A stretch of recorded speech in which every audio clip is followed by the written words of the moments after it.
인생이 좀 쉽지 않은 것 같습니다.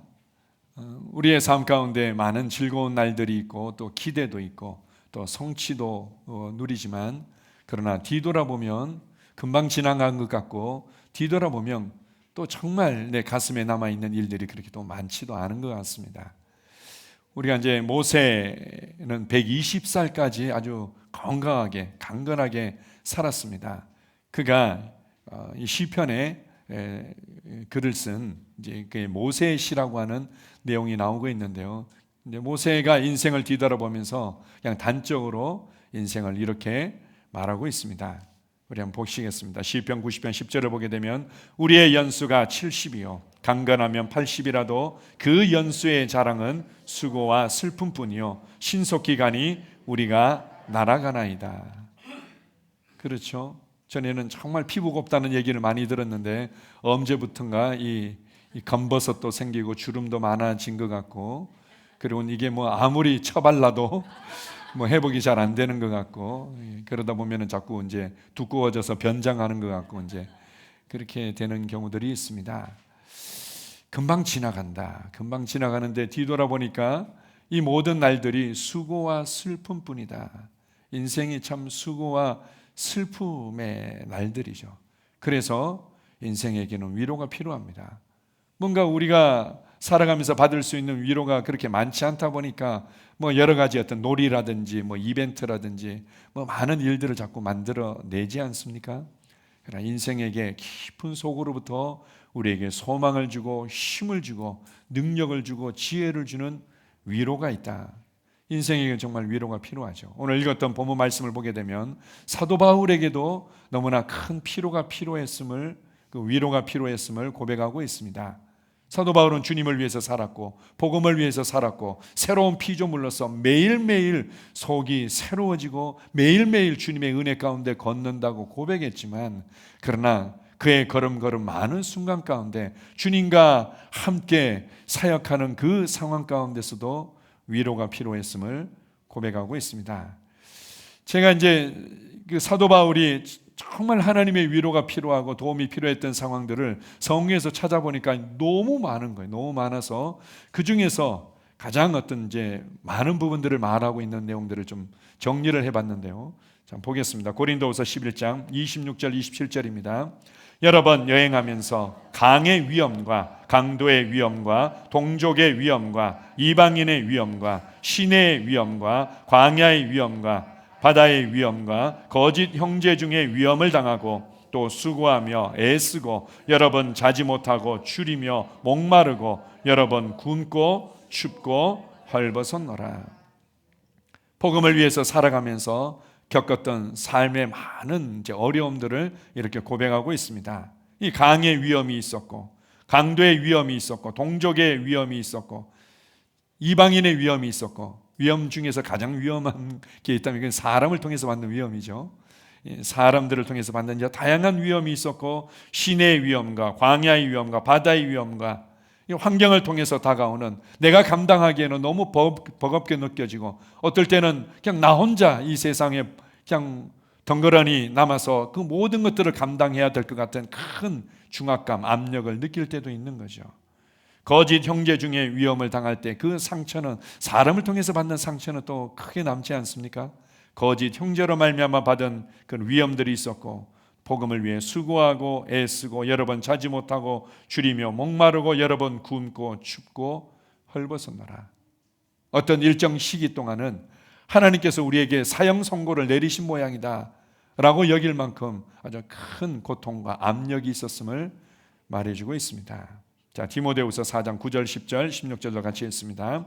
너는 어서 속히 내게로 오라. 데마는 이 세상을 사랑하여 나를 버리고 데살로니가로 갔고 그레스에게는 갈라디아로, 디도는 달마디아로 갔고 내가 처음 변명할 때 나와 함께한 자가 하나도 없고 다 나를 버렸으나 그들에게 허물을 돌리지 않기를 원하노라.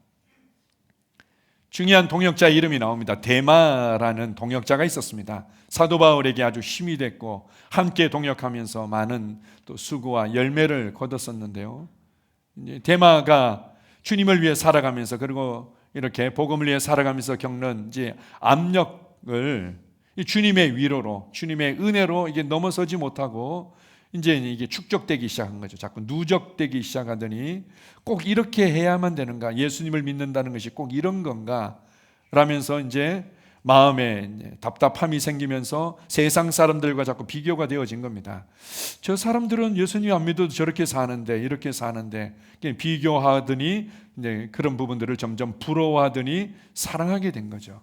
그리고는 바울을 버리고 데살로니가로 가버린 겁니다. 그때 이 사도 바울의 마음이 어땠을까요? 대마를 향해서 안타까움도 있고, 또 사도 바울의 내가 뭔가 잘못하고 있는 건가? 뭐 이런 어떤 안타까움이 있었겠죠. 그리고 우리 그레세게나 디도 같은 경우는 사도 바울을 배신한 건 아니었지만 사도 바울이 정말 필요한 시기, 좀 도움이 필요하고 함께 해야만 되고 이런 시기에 동역자들이 또 각자의 어떤 일과 역할과 필요 때문에 다른 곳에 이제 가 있었던 내용들을 말하고 있습니다. 그 이어서 보면은 내가 처음 변명할 때 이렇게 말합니다. 처음 변명했다는 것은 그가 이제 잡혀서 복음을 변호할 때였죠. 복음을 변호할 때 그때 그와 함께한 자가 아무도 없었다 이렇게 말합니다. 참 정말로 도움이 필요할 때 내 주변에서 도움을 줄 것 같이, 그리고 내게 위로를 주고 오히려 격려를 해줄 것 같았던 많은 사람들이 다 버리고 떠났다는 거죠. 난 바울 몰라요. 난 그 사람이랑 이렇게 스쳐서 그냥 잠깐 본 거지. 난 그 사람 모릅니다. 라고 그냥 부정하고 외면하는 상황을 맞닥뜨린 겁니다. 사도 바울이 이렇게까지 얘기하죠.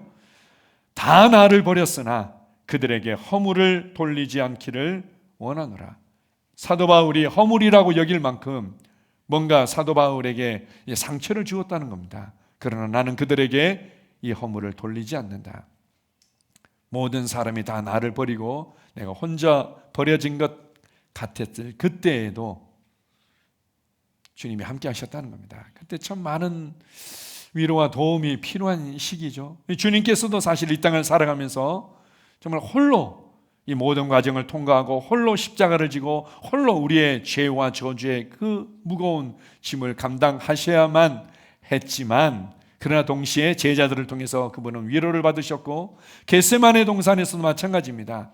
예수님께서 그 하나님의 뜻을 온전히 나의 뜻으로 나의 의지로 받아들이는데 정말 이 과정이 있었죠. 어려움이 있었습니다. 예수님 혼자 감당하셔야 됐는데, 그러나 그 순간에도 천사들이 와서 큰 도움이 됐겠습니까? 그게 예수님에게 몫인데, 그렇지만 천사가 수종 들었더라 이렇게 말합니다. 예수님에게도 정말 하나님의 위로가 필요했는데, 그래서요 누가복음 22장 28절을 보면 이런 말씀이 있습니다. 나의 모든 시험 중에 항상 너희가 함께 하였으므로, 이런 표현이 나옵니다. 이 베드로와 제자들이요, 예수님, 내가 예수님을 위해서 따르면서 모든 것을 버렸습니다. 우리에게 어떤 보상이 있을까요? 그러니까 예수님께서 이렇게 말씀하십니다. 당연히 보상이 있지. 12 보좌에 앉아서 함께 다스리게 될 것이다 라면서 너희가 이런 보상과 다스림의 은혜를 입게 된 것은 말이야, 네가 잘나서 그래, 열심히 해서 그래, 이런 것이 아니라 하나를 듭니다. 참 재미있는 표현이죠. 나의 모든 시험 중에 항상 나와 함께 하였으므로, 이렇게 말합니다.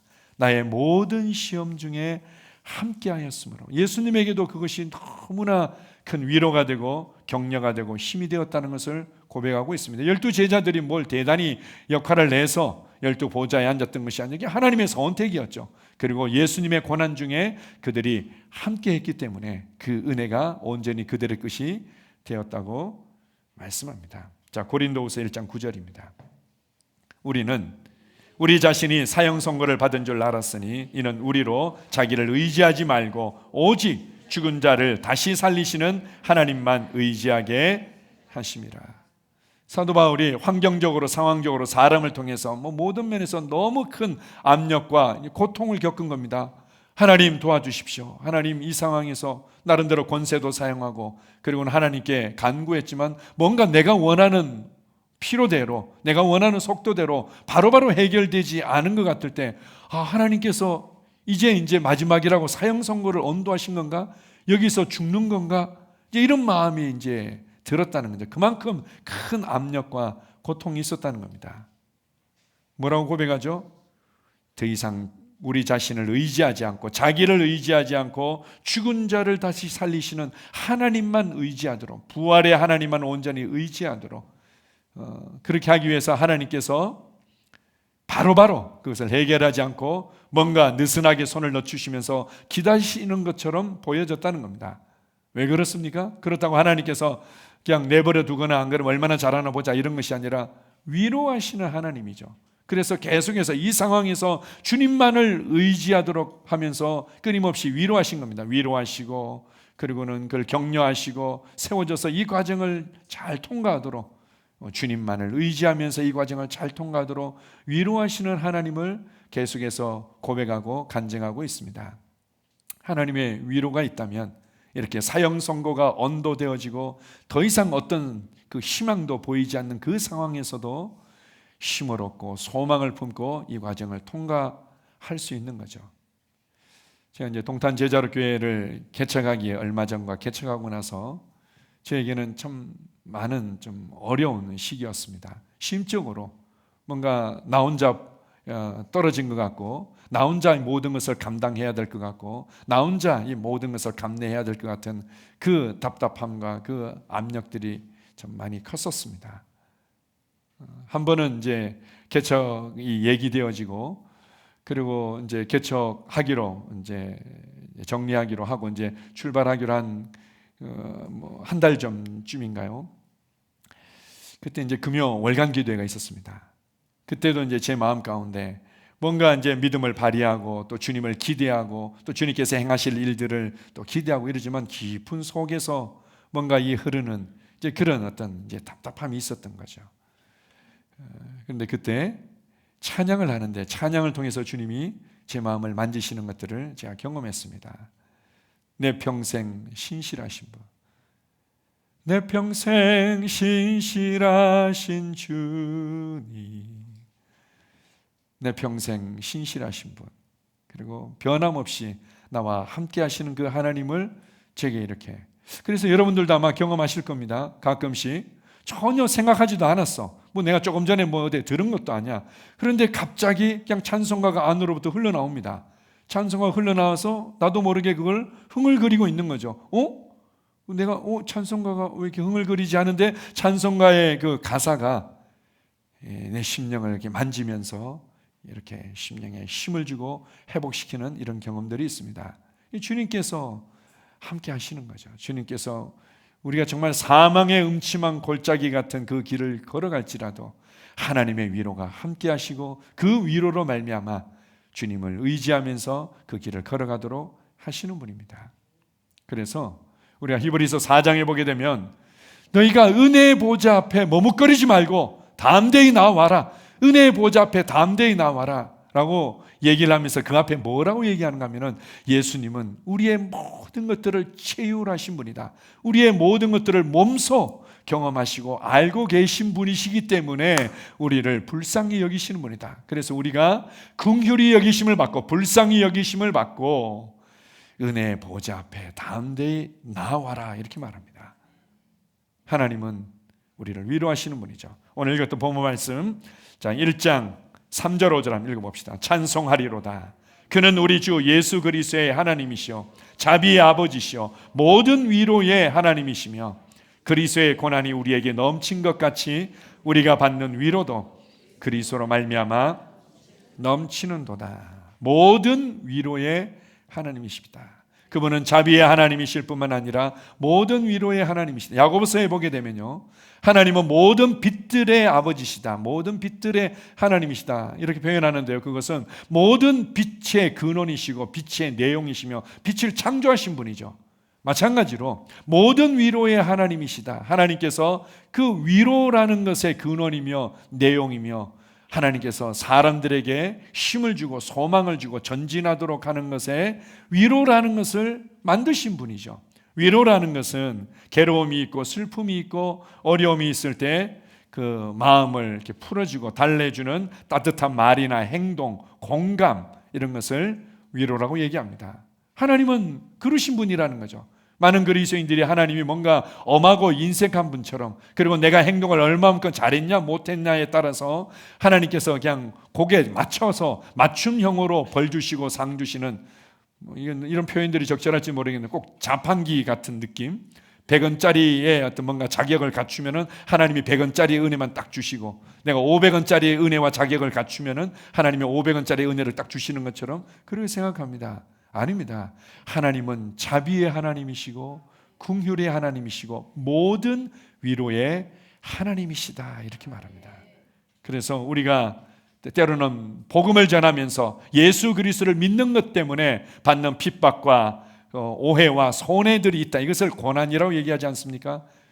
복음 때문에 받는 것을 고난이라고 얘기를 하죠. 이 고난 가운데서 하나님의 위로가 넘쳤다, 이렇게 말합니다. 누구로 말미암아요? 그리스도로 말미암아. 그리스도로 말미암아 하나님의 위로가 넘쳤다. 이건 내 자격과 상관없는 겁니다. 왜요? 우리를 하나님께서 그리스도 안에서 보시고 그리스도 안에서 용납하시고 그리스도 안에서 우리를 사랑하셨고 그리스도 안에서 우리를 구원하셨기 때문에 그냥 내가 뭔가 자격을 갖춰야만 위로를 받는 것도 아니고, 내가 뭔가 나름대로 이 힘들고 어려운 상황에서도 그래도 뭔가 경건의 모양을 갖추면서 그래도 하나님 내가 이렇게 간절히 기도하니까요 해서 위로하시는 게 아니라는 거죠. 그리스도 안에서 그리스도로 말미암아 우리를 위로하시되 넘치도록 위로하시는 분이다. 하나님의 넘치는 위로 가운데 우리는 걸어갈 수 있습니다. 자, 로마서 15장 4절입니다. 무엇이든지 전에 기록된 바는 우리의 교훈을 위하여 기록된 것이니 우리로 하여금 인내로 또는 성경의 위로로 소망을 가지게 함이니라. 모든 위로 가운데 아주 중요한 위로의 통로가 있는데 하나님은 성경을 통해서 우리를 위로하시는 분이다, 이렇게 말합니다. 성경은 우리에게 지침이 되고 우리의 삶의 바른 영적인 원리를 가르쳐주고 하나님을 알아가도록 할 뿐만 아니라 이걸 통해서 위로를 얻는 거죠. 아브라함의 하나님에 대한 그 기록을 읽으면서 위로가 되는 겁니다. 아브라함도 하나님이 이렇게 이끄셨는데 나는, 그런 거죠. 그리고 나니 다윗도 이렇게 정말 악하고 좀 추한 죄를 졌는데도 이렇게 용납되어지고 하나님의 은혜 가운데 걸었는데 라면서 뭔가 힘을 얻고 위로가 되기도 하고, 또 뭐 꼭 실패한 것뿐만 아니라 뭔가 이런 사람들이 이렇게 보상을 받았구나, 이렇게 사람들에게는 외면받았지만 주님께서 이렇게 높여주셨구나, 이 모든 것들이 위로가 된다는 겁니다. 그 위로를 통해서 무엇을 가진다고요? 소망을 가지게 하리 함이니라. 위로를 통해서 소망을 가지게 하리 함이니라. 사람들이요, 삶에서 가장 고통스러운 때가 언젠가 하면 우리는 이제 사랑하는 가족을 잃었을 때가 이제 가장 고통스럽다고 느끼죠. 뭐 그렇죠. 그런데 이제 동시에 이 모든 것들을 포함해서 종합적으로 볼 때 가장 고통스러운 게 있다면 그건 바로 소망을 잃어버렸을 때입니다. 내일이 없는 건 소망이 없는 겁니다. 제가 대학교 때요, 여차, 기차, 2차, B차 해가지고 소망을 잃어버린 적이 있었습니다. 그랬더니요, 이제 어른들, 좀 고생했던 어른들 입장에서 보면은 이제 배부른 소리이긴 하지만 제가 제일 고통스러울 때가 언제는 아침이었습니다. 아침에 눈을 뜨는데 이게 너무 힘든 거예요. 왜냐하면은 소망이 없으니까 내가 어제와 똑같은 하루를 오늘 또 살아야 된다는 게 너무 큰 압력과 고통으로 다가오는 거예요. 내가 오늘도 어제와 똑같은 그런 삶을 내가 또 살아내야 된다고? 그 소망 없고 목표 없고 방향 없고 이제 뭐 그런 삶을 내가 똑같이 살아야 된다는 게 아침에 눈을 뜰 때 너무 힘든 거예요. 그냥 이대로 눈을 뜨지 않았으면 좋겠다. 이제 이런 마음이, 소망이 없어서 그런 거죠. 성경을 읽을 때 주님께서 우리에게 소망을 주신다. 제가 이제 그 생각이 났는데요. 베드로 한번 보십시오. 베드로 같은 경우 정말 예수님을 3번씩이나 부인했을 때 그때 예수님과 눈이 딱 마주치지 않습니까? 그 예수님의 그 눈빛을 딱 마주치는 순간 베드로의 마음이 어땠을까요? 그 예수님의 눈빛이 베드로야, 안 돼. 너 극단적인 생각을 하면 안 돼. 베드로야, 내가 널 위해서 기도한 거 알고 있잖아. 베드로야, 내가 너를 통해서 가지고 있는 앞으로의 놀라운 기대들을, 소망을 네가 붙잡았으면 좋겠다. 뭐 이런 마음으로 그냥 아마 예수님의 마음이 아주 애절하고 간절했을 겁니다. 베드로야, 네가 바르게 반응해야 돼. 네가 믿음으로 반응해야 돼. 이런 마음이었겠죠. 그 예수님의 눈빛을 통해서 아마 베드로는 한편으로는 위로를 받았을 겁니다. 그래서 가룟 유다처럼 극단적인 선택을 하지 아니하고 결국은 그가 돌이킨 후에 형제들을 굳게 하는 아주 탁월한 귀한 사도로 쓰임받게 된 거죠. 제가 이제 가끔 제 아내한테 너무 고마워서, 그리고 또 제 아내한테 너무 미안해서, 그리고 또 그래서 제가 이렇게 지그시 쳐다볼 때가 있습니다. 그러면 제 아내가 울어. 내가 왜 우냐고 그러면은 제 눈빛이 주님이 자기를 쳐다보는 것 같다는 거예요.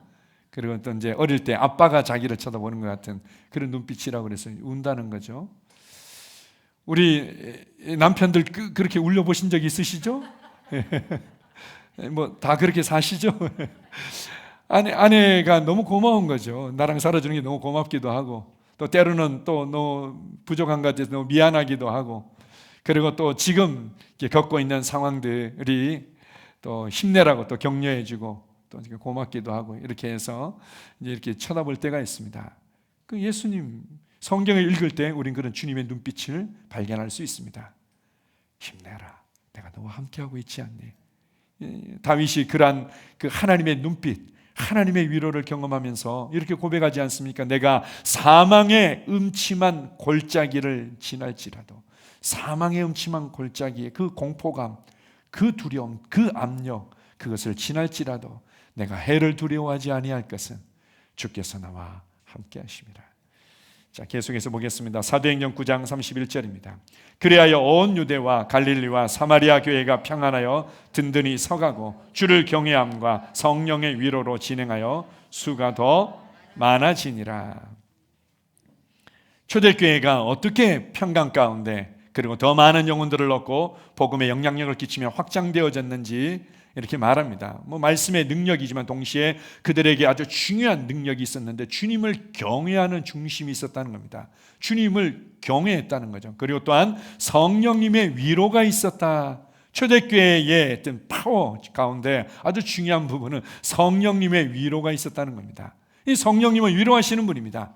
성령님은 우리에게 생각나게 하시며 가르쳐 주시면서 우리를 위로하시고 또 우리의 심령을 정말 이 미세한 미풍처럼 이렇게 만지시는 분이죠. 엘리야 같은 경우 자기가 이렇게 막 능력으로 하나님께 쓰임받고 난 이후에 이 영적인 기후가 완전히 바뀔 줄 알았습니다. 그리고 어마어마한 역사가 있고 이제 가뭄도 끝나게 되고 그랬는데 달라진 게 별로 없을 것 같을 때 나타났던 그 낙심, 그 무력감, 그래가지고 결국은 이제 동굴 속으로 기어 들어가지 않습니까? 차라리 죽여주십시오 할 때 그냥 큰 막 폭풍이 일고 바람이 치고 막 난리가 치지만 결국 세미한 음성으로 주님께서 그를 찾아오시죠. 엘리야야, 네가 왜 여기 있느냐?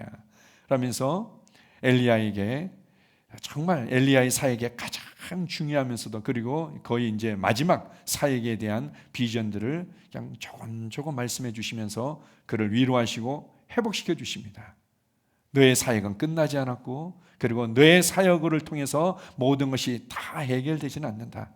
계속해서 이스라엘을 향한 나의 역사들은 있을 것이고 그리고 그게 맞는 또 새로운 통로들은 일으켜 세워져야만 한다. 이렇게 이제 그에게 세미한 음성으로 세미한 미풍으로 그를 만지시고 이끌어 주시는 것들을 보여주십니다. 성령님의 위로가 있는 거죠.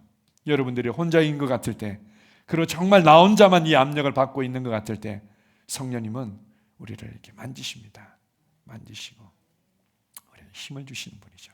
자, 하나 더 보겠습니다. 데살로니가 3장 전서 3장 7절입니다. 이러므로 형제들아 우리가 모든 궁핍과 환난 가운데서 너희 믿음으로 말미암아 너희에게 위로를 받았노라. 주님께서 우리를 위로하시는 중요한 통로 중에 하나는 성도들을 통해서 우리를 위로하십니다. 성도들을 통해서 위로. 사도 바울도 힘들고 어려운 상황에서 특별히 이제 로마로 압송되어져 가는 그 과정 가운데서도 성도들을 통해서 위로를 받은 것을 고백하고 있습니다.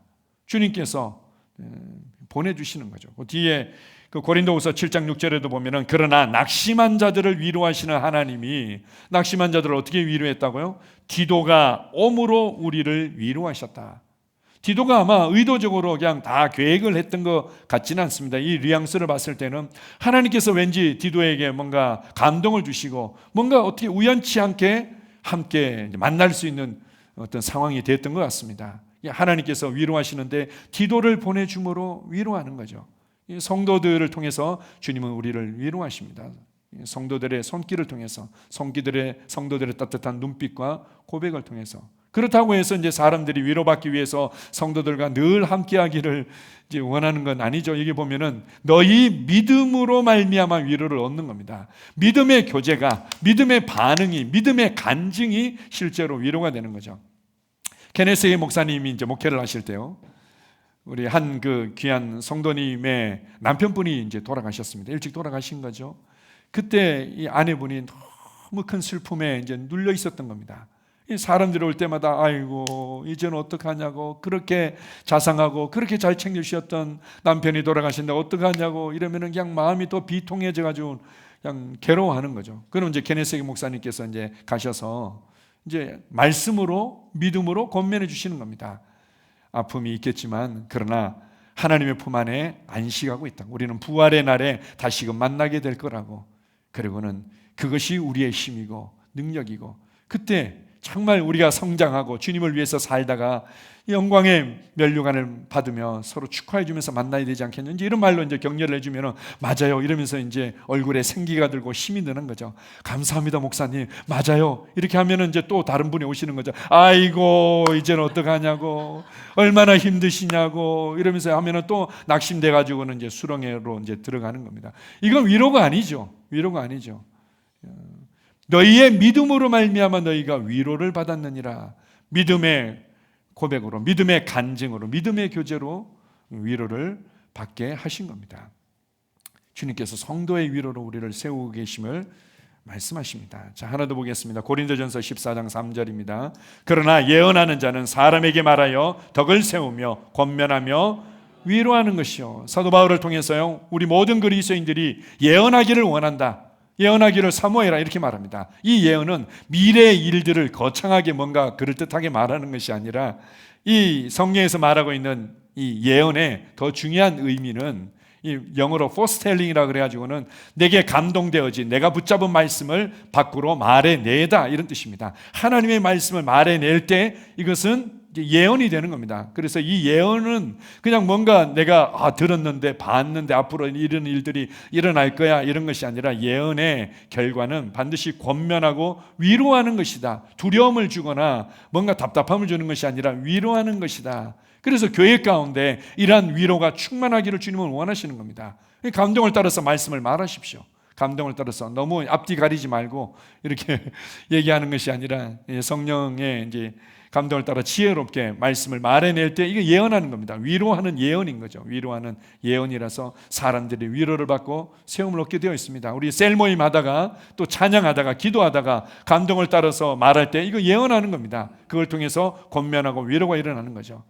이 시간 우리와 함께 하심을 감사합니다. 우리가 안 된다 할지라도 주님께서는 항상 우리에게 힘을 주시며 우리에게 승리를 주시는 분입니다. 이게 이제 내가 기도하면서 감동이 되어졌어요. 그거를 이제 기도나 안 그러면 고백으로 말해낼 때 이게 예언하는 거죠. 그래서 위로하고 권면하면서 심령을 세우고 주님의 역사하심이 충만해지는 것입니다. 주님께서 우리를 이렇게 위로하기를 너무나 원하시고 넘치는 위로로 함께 하신 아주 중요한 이유를 이 뒷부분에서 이렇게 말씀하고 있습니다. 고린도후서 1장 4절입니다. 자, 시작. 우리의 모든 환난 중에서 우리를 위로하사 우리로 하여금 하나님께 받는 위로로서 모든 환난 중에 있는 자들을 능히 위로하게 하시는 이시로다. 그 예전에 그 예수 그리스도의 그 영화 패션 오브 크라이스트 장면들을 가지고 CCM 복음성가를 만든 내용 중에요, 제가 그 대목이 생각나는데 그 한 구절밖에 생각이 안 나더라고요. 생명이 생명 낳고, 그런 게 있습니다. 어쨌든 생명이 생명 낳고 이런 아주 참 아름다운 찬양이 있습니다. 생명만이 생명을 낳을 수 있는 것, 예수님의 생명만이 동일한 생명을 낳을 수 있고 그 생명을 위해서 자신의 생명을 내어주셨다, 이제 이런 내용인데요. 마찬가지로 우리가 하나님의 위로를 누릴 때 그 위로는 다른 사람을 위로하도록 우리 가운데 넘치고 있다 이렇게 말합니다. 다른 사람들에게 위로가 얼마나, 내게 위로가 필요하다면 다른 사람들을 판단하고 불평하고 뭔가 이렇게 이제 터부시하기 이전에 그들에겐 정말 위로가 필요하구나. 제가 이제 주중에 어떤 얘기를 들었는데요. 보니까 이제 뭐 실수가 있었던 것 같아요. 서로 뭔가 판단할 수 있는 어떤 그런 여지가 있는 거죠. 제가 그 얘기를 듣는데, 아니 이 사람은 왜 이렇게 얘기했나, 왜 이 사람은 그것 가지고 이런 식으로 왜 판단하고 또 그렇게밖에 얘기를 못하나, 이런 마음이 든 것이 아니라, 인생이 어렵구나, 지금 맞닥뜨리고 있는 삶의 과정이 어려우시구나, 정말 주님의 위로가 필요한데 라는 마음이 이렇게 들더라고요. 그래서 이번 주 말씀을 준비하는 또한 계기가 되기도 했습니다. 정말 우리에게는 위로가 필요해서 주님의 위로를 마음껏 누릴 수 있고, 그 위로로 다른 사람을 위로하는 자로 살기를 원하십니다. 우리가 바나바 같은 사람이 되길 원하는 거죠. 어떤 교회 보니까 바나바 사역이라 그래가지고 하나의 프로그램으로 만들어서 이제 교회 정착 사역으로 너무나 탁월하게 하는 교회들도 있는데요. 바나바의 그 별명이 뭔가 하면 위로의 아들이었습니다. 위로의 아들.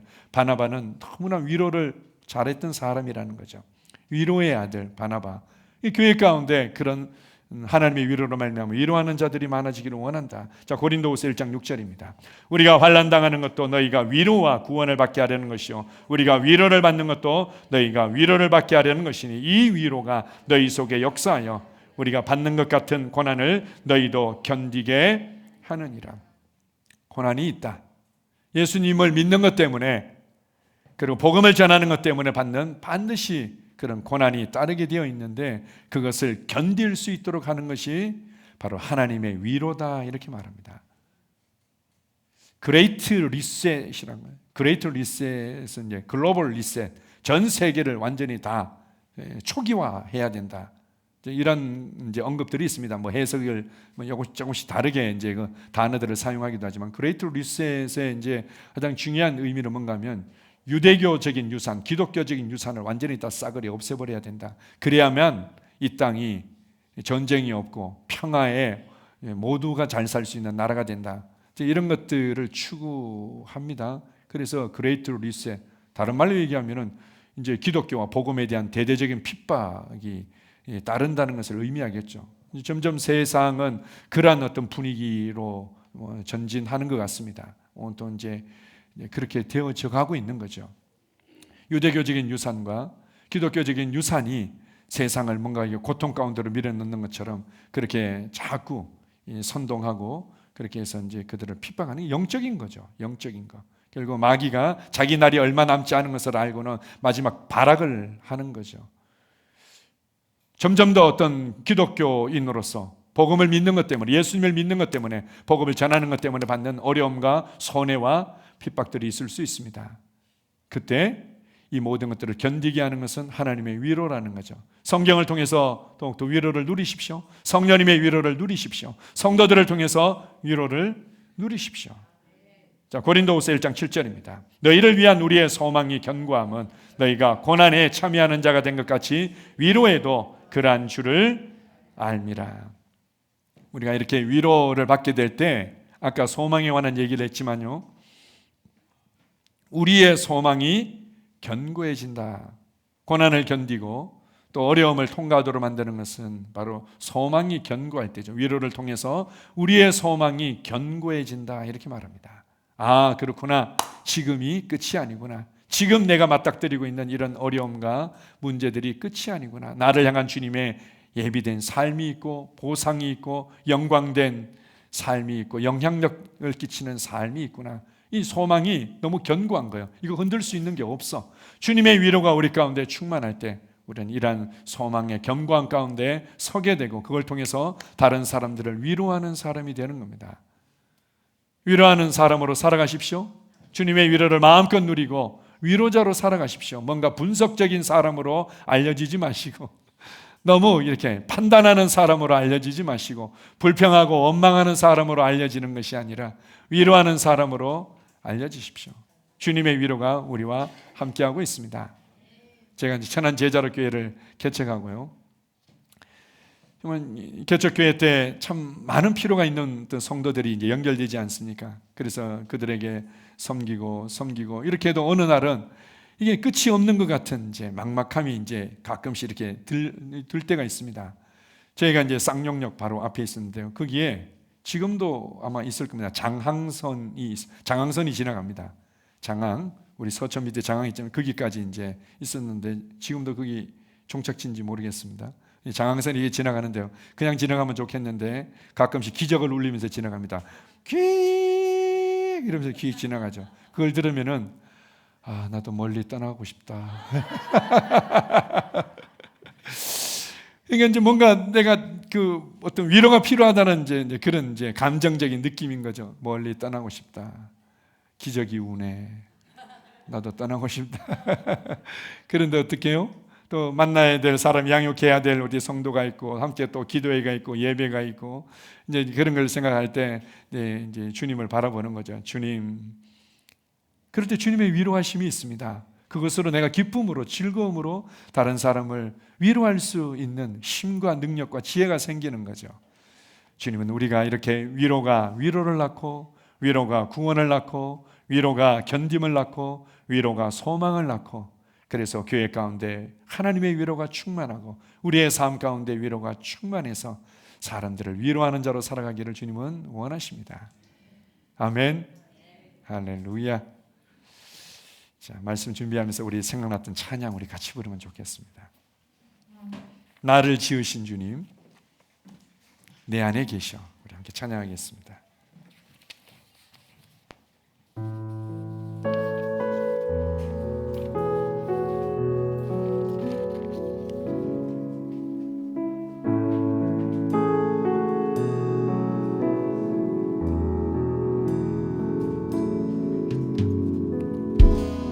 나를 지으신 주님,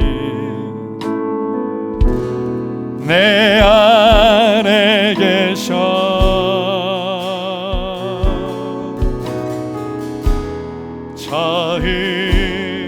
처음부터 내 삶은 그의 손에 있었죠. 나를 지으신 주님, 나를 지으신 주님, 내 안에 계셔.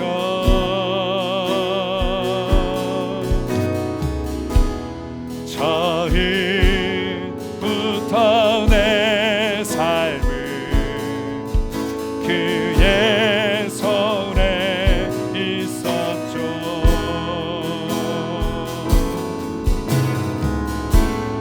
내 이름 아시죠. 내 모든 생각도 내 흐르는 눈물 그가 닦아주셨죠. 그는 내 아버지,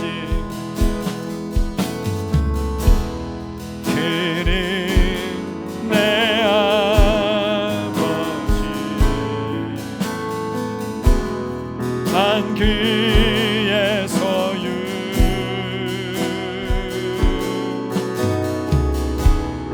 내가 어딜 가든지 날 떠나지 않죠.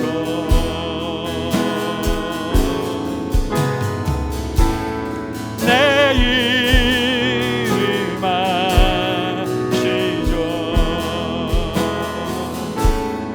내 모든 생각도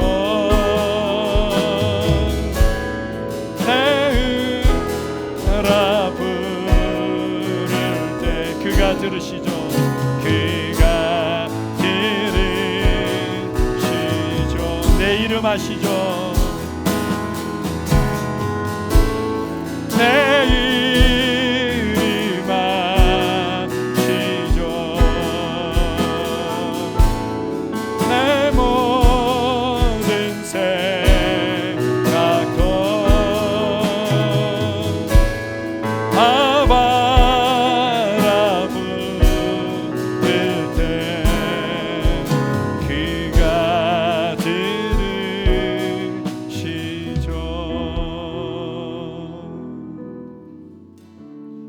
아버지,